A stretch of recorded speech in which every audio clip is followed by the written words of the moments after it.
Cameron's largest epic to date, was released in 1997 and quickly became the largest grossing motion picture of all time. With Titanic, for me, it started with history, and from history, I extracted the story that I thought best told that history. The most difficult sort of threshold issue was making it relevant to a young contemporary audience. How do you make history come to life in a way that has meaning and import and passion? So I thought, okay, fine, let's tell a story that might have happened, that does not in any way violate historical fact.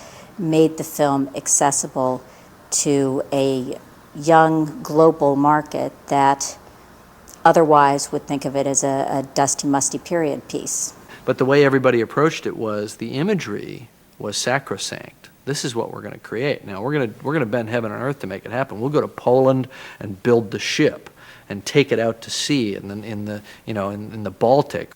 Eventually we decided to consolidate everything that we were going to do all in one place to optimize our resources, and that's when we decided, well, I guess we're going to have to build a studio because there's no one place in the world that pre-existed at that point that would have allowed us to do everything. So now we're building a studio, which ultimately comprised 5 sound stages, including 2 that are amongst the largest in the world, the largest outdoor filming tank in the world. Then build the set, and then shoot the movie.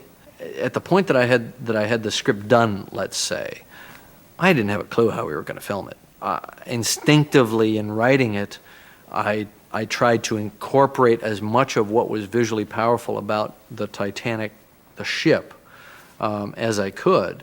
And by putting a lot of page count in a lot of different areas, I pretty much guaranteed that we were going to have to solve how to build those spaces and show them. In other words, I was literally hanging myself up by the thumbs in the writing process and knowing that I was doing it because I wanted to see it.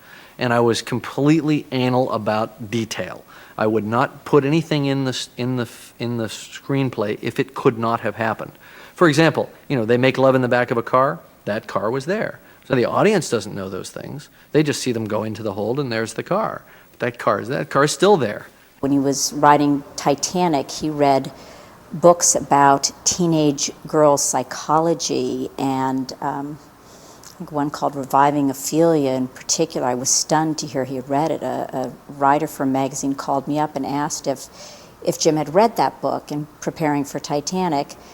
I said, God, he never mentioned it to me. And I asked him about it. He said, oh yeah, and researching Rose's character, which was not exactly an aspect of Titanic research you would automatically think of, but that's the kind of fine detail Jim goes into.